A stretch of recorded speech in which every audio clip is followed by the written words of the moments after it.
All right, so let's touch on the mail-in ballots.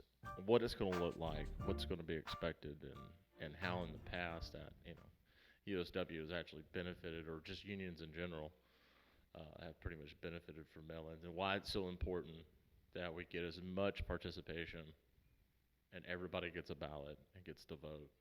How important that is.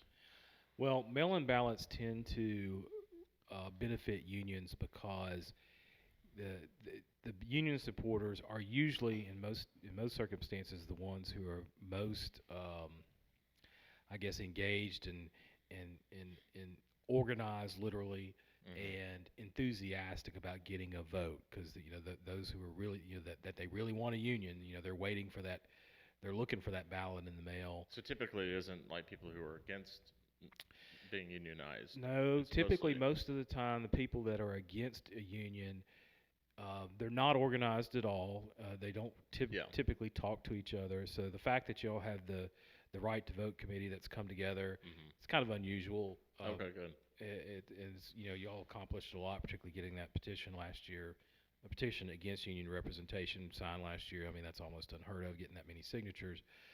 But in most typical situations, the folks who don't want a union, they don't talk as much. Most of Mm-hmm. your union supporters, and maybe you've experienced this at Calvert, most of your union supporters, particularly the big ringleaders, man, they're loudmouths. They talk a lot. Um, and so, That's sure. yeah, so it sounds like you know what I'm talking about. So, and then the people who want the union, they're just waiting on that ballot. And then folks who don't want a union, they don't talk as much to each other. They kind of keep their opinions to themselves for the most part, most of the time. They and they try to just keep their head down because they see some of their coworkers being so adamant and pushing the union on them. A lot of people just kind of adopt the attitude of, "Look, man, I'm just trying to work here. I want to keep. I want to stay out of this mess." Yeah, yeah. And I've seen that. so they tend not to be as enthusiastic a voter. And so they're not checking their mail for the ballot, or if they get it, they're just like, whatever, I'm not going to fill this out, I don't care.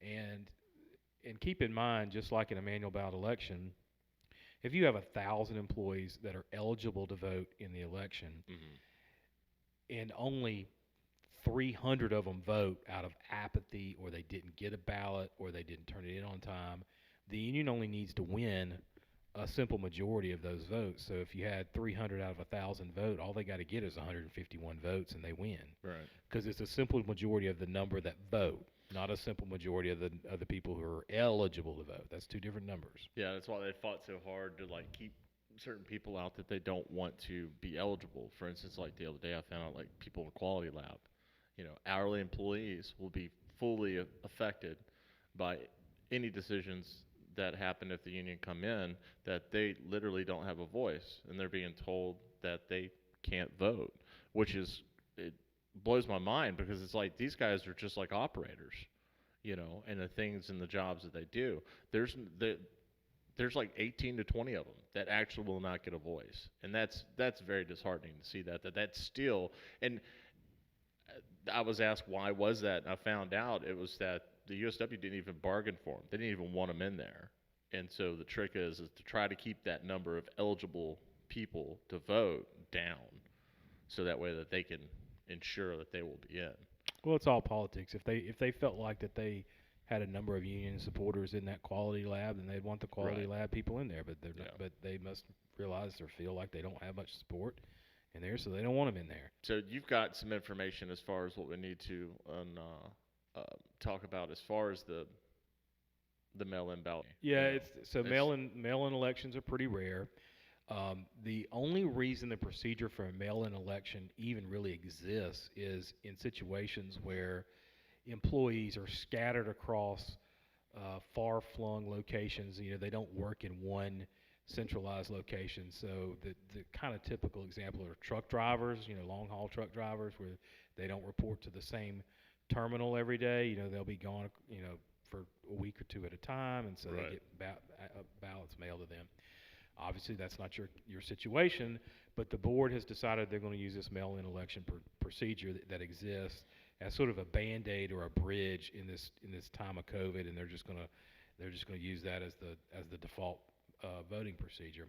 And so the way that works is, at some point, the NLRB uh, mails out these ballots to the employees' homes.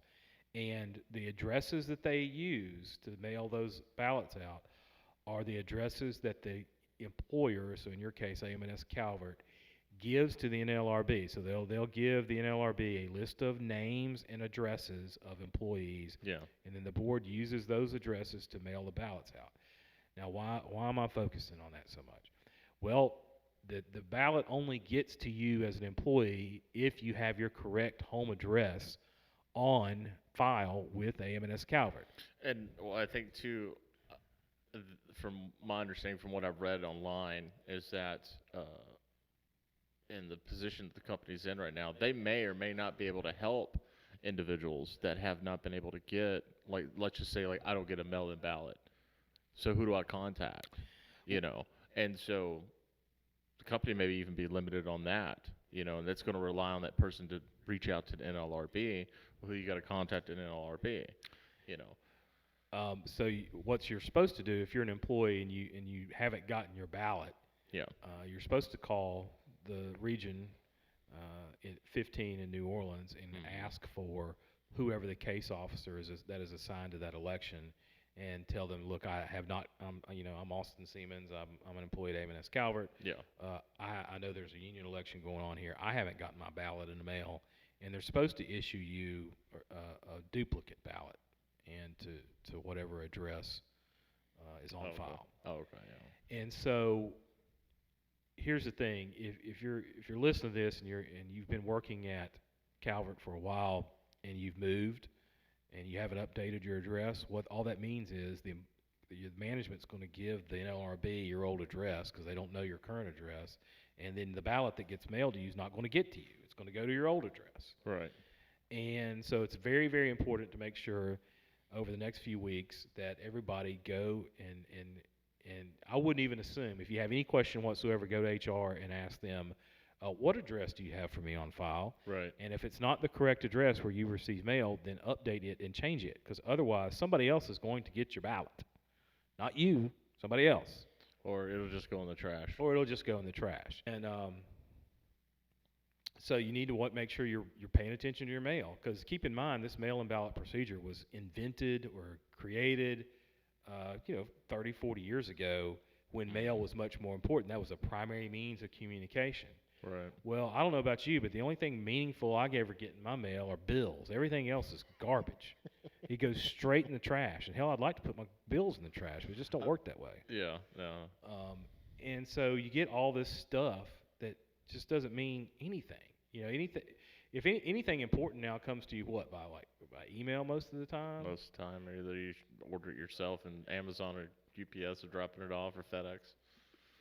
And so you get this, envelope in the mail, and it's manila envelope, says National Labor Relations Board up in the corner, and a lot of people may throw it away to begin with, or because they don't know what it is, or like what would probably happen at my house, I don't just literally throw away mail that I get, but it will sit in a pile for I'll look at it later.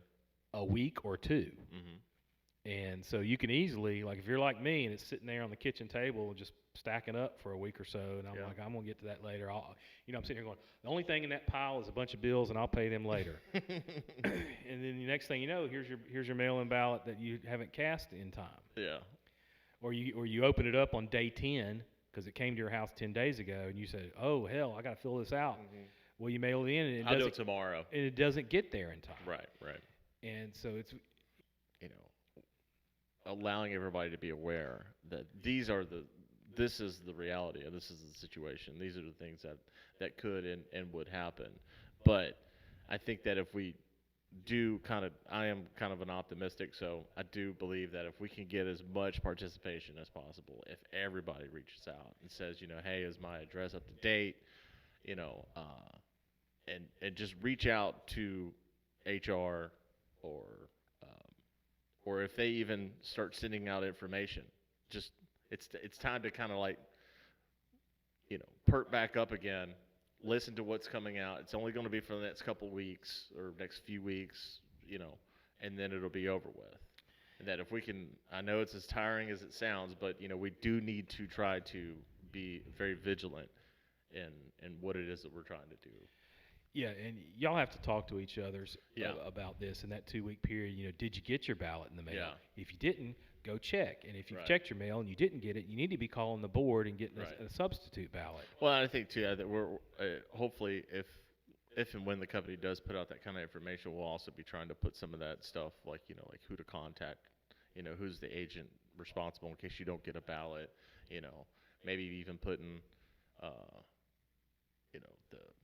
the locations of certain post office places, stuff like areas like that, because that's one thing I've talked to a couple guys at work about, was that if you do get a mail-in ballot, if and when it comes, fill it out, take the time, just take the time, what is it, like 10, 15 minutes, fill it out, take the time, and then immediately go and take it to the post office and drop it off in a blue box. Try to mitigate as much hands touching it as possible, so that way we can ensure that your ballot is actually getting back to New York.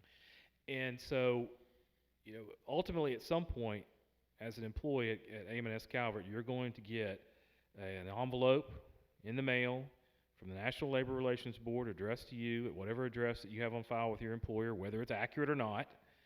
And inside there is going to be the ballot. So it'll be a relatively small card that'll ask, do you want to be represented by the United Steelworkers Union? Mm-hmm. It'll have that much longer name that they've got, that big long Right. name, the Allied Energy and Rubber Workers, Yeah. and all that crap. So, and you'll mark no if you don't want a union, and yes if you do. And unlike those, authorization cards that the union was passed around last year, that piece of paper is your vote. There is no other thing. Yeah. That is the vote. And so you got to mark it clearly. Mm-hmm. You can't make any other extraneous marks on the ballot. Don't write your name on the ballot itself. Don't make two marks on it. Don't mark both yes and no. That spoils your ballot. And then here's where it gets complicated. In a manual ballot election, you just then take that piece of paper and stick it in a cardboard box and Right. you're done. But in a mail-in ballot election, you're supposed to take that ballot that you've marked clearly, hopefully no, and then put it in a blue envelope, seal that, and then stick that inside a mailer envelope. So the blue envelope goes inside, has the ballot in it, and then the blue envelope goes in the yellow envelope, and then the yellow envelope goes in the mail. And if you screw any of that up, your ballot will most likely not be counted. Wow. And I know all that sounds very simple, but how many people really read instructions that come in stuff and then actually follow them and pay attention? Well, you hope that everybody does that, but it's hard to say.